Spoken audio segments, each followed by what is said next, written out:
Hey everyone, today I'd like to talk a little bit about the concept of peace. And I think this is so important because whether you're a Christian or not, peace is something that is universally agreed upon as a good and right thing.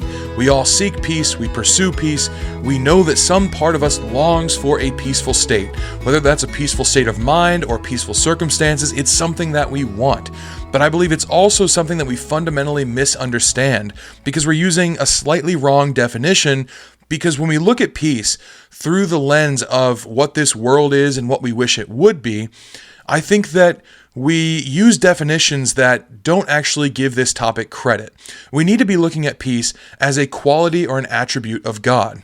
And when we do this, there is a slight shift and peace becomes something so much greater than what we thought it was in the first place when we considered it just through the lens of this world. So consider this, when we think about peace, often one of the first things that comes to our mind is the topic of war, which is like the antithesis in our minds. We think people go off to war and then eventually they sign a peace treaty, and this is representative of peace. So no more conflict, that means peace. Or often if we think of peace, we think of trouble or difficulty or struggle or chaos. And this isn't totally wrong either. The problem is, when we think about that, then peace becomes stillness or tranquility, which is a part of what true peace is, but it's only a part. It's still so much fuller than we can ever imagine if we don't consider it as an attribute of God. And what I mean by considering it as an attribute of God is that the qualities that God exhibits or that God is are not lack of something.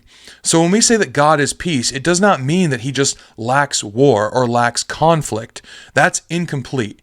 When we consider God, it doesn't mean that he is still or tranquil. That's incomplete. And yet God is described as peaceful. He is described as a prince of peace, a king of peace. And so we need to consider that it's not a lack.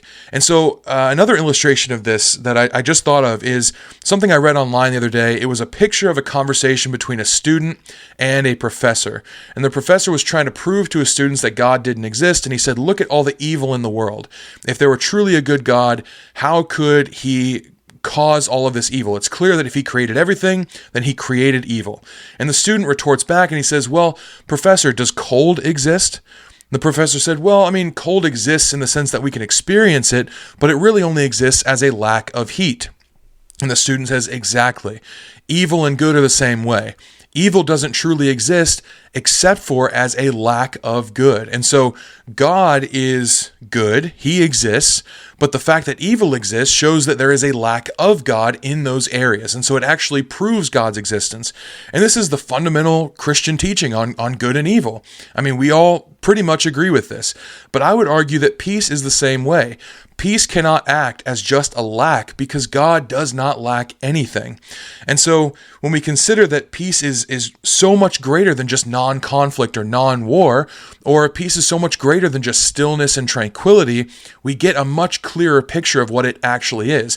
Because God was peace. That was an attribute and a quality of who and what he is before there was war. Before we went and messed everything up, he was still that. And so we need to broaden our definition to encompass in some way that we can, because remember, we're describing God, so he cannot really be encompassed in words. But to try and understand him better, we should try and broaden our definition of the things that he is. In a right way, in a true way. I don't mean that we need to broaden it beyond what it actually means, but we just need to make sure that we're not limiting it. And so we're going to look at the scripture to show first that peace doesn't just mean the things that we often think it means when we're considering the ways of this world. So first, we're going to look at peace does not just mean stillness or tranquility. If we look at Mark 4, verse 39, Christ shouts into the storm. Remember, they're on the boat on the Sea of Galilee, and the disciples are afraid that they're going to die. And Jesus gets up and he says into the storm, peace, be still. Now, he's not saying, be still, be still. These are two different words here. He's not repeating himself. He's calling for both. He's calling for peace, and he's calling for stillness. So here's evidence that peace and stillness might be related, but they are not the exact same thing. They're not synonyms of one another. Stillness acts as a part of what peace is or can be, but it's not the full picture.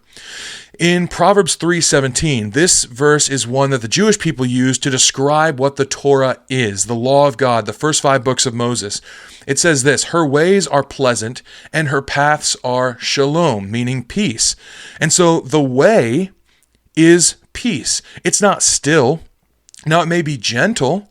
It may be conflict-free. You might not be attacked on that path, but it's still a path. It's something to go down. It's a progression. It must be walked.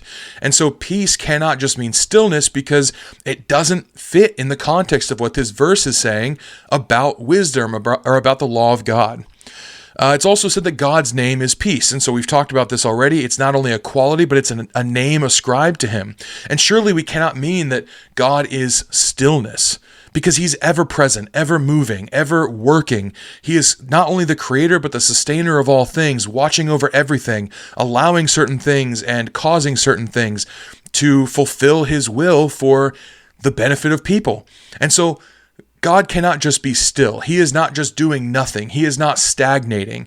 Yes, he might at times be tranquil. Yes, he might at times watch, and he might allow things to happen without intervening, but it does not mean he is still or not moving. So we got to kind of throw that out the window just a little bit. Romans 12:18 says, as far as it depends on you, live at peace. Living is an action. It doesn't mean live with nothing going on at all, live stilly, right? It means that you have to progress in life. You have to go, you have to maneuver with people. You could live peacefully and go live as a hermit somewhere, but that's not fulfilling this, because just removing yourself from conflict is not living at peace. There's something that we're missing when we see it just as negation or just as lack. In Isaiah 66, we're told that peace can look like a rushing river. It can move. And so yes, sometimes, like when David says, he leads me beside still waters, that's a picture of peace, of calmness, of tranquility, absolutely. But sometimes it can look like a rushing river. So it does not always just mean stillness. In 1 Corinthians 14:33, I believe we get a bit clearer picture of what peace is in its entirety. Again, not discounting the tranquil, the calm, the stillness, the lack of conflict, not discounting that, but adding to it. I believe 1 Corinthians 14:33 helps us to see more clearly what peace is. It says that God is not a God of confusion or disorder, but of peace. So peace and order, these things are very closely related. Clarity could be another word. Surety, well-being, calm can be a part of this. But it's all not complete. We need to consider all of these things together. And this is why, when we look at this more full definition of peace, it's not ironic when Paul says in Romans 16:20, the God of peace will soon crush Satan under your feet. How could a God of peace, who is just still, tranquil, conflict-free, pacifist, how could he crush Satan under his feet and still be a God of peace? It's because we're looking at this definition in an incomplete way. Paul, in Acts chapter 16, is labeled a disturber of the peace. Now, the words disturber of the peace are not actually used, but it's what he's accused of. He heals a woman who is possessed by a demon. She's a slave girl that's being abused and taken advantage of by these two men, and they're exploiting her for money. Maybe she's doing predictions or she's doing something supernatural. But when Paul frees her from the demon, the men get mad and take him to the magistrates, and it causes a local uproar. Things get crazy. And they beat Paul and his traveling companion, and they throw them in prison.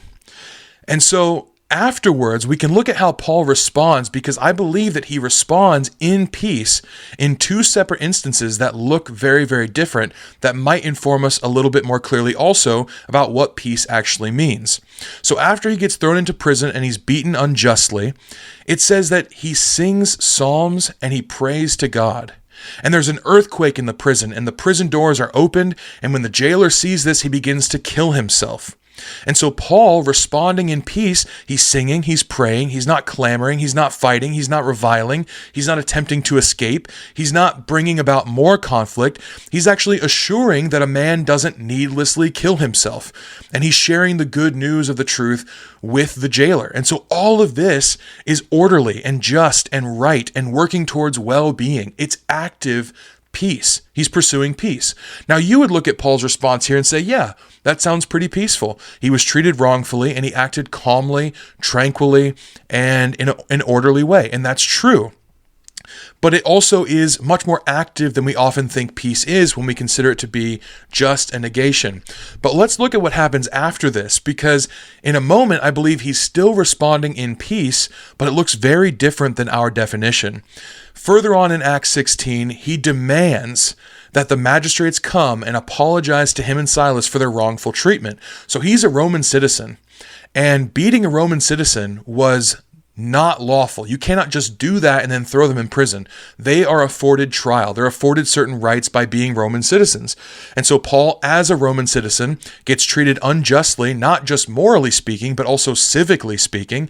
And so he demands that the magistrates come and apologize and escort them out of prison. He further disturbs their peace, because their peace is just quiet injustice, and Paul is not going to put up with it. But Paul is also being orderly and just and right and working towards well-being. He's not hostile, he's not angry, but he does demand justice and respect and a leveling of the playing field here.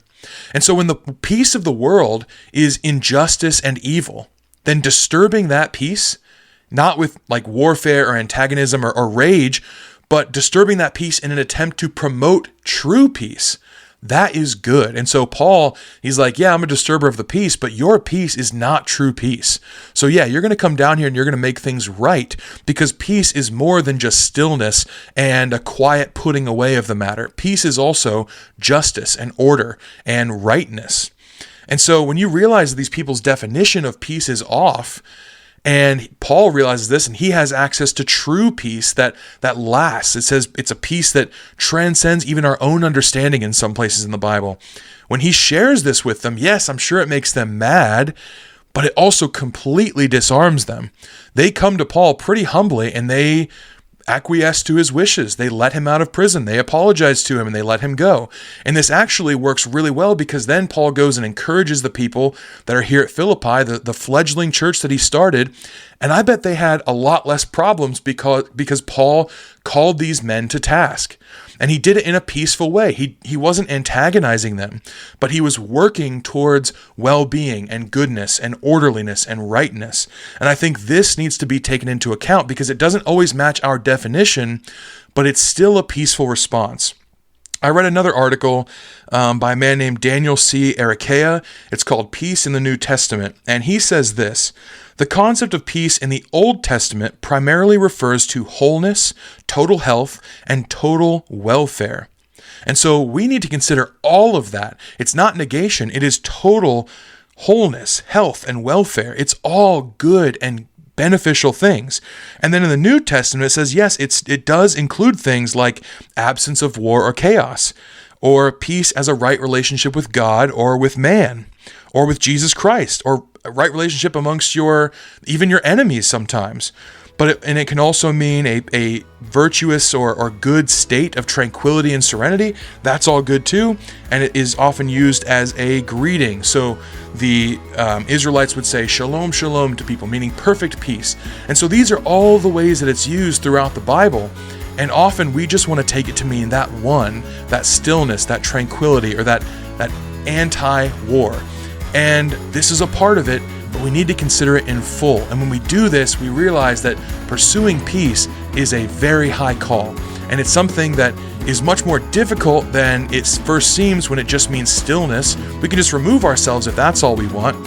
So it can be a little bit more difficult when considering the fuller definition, but it's also so much better of a thing to hope for.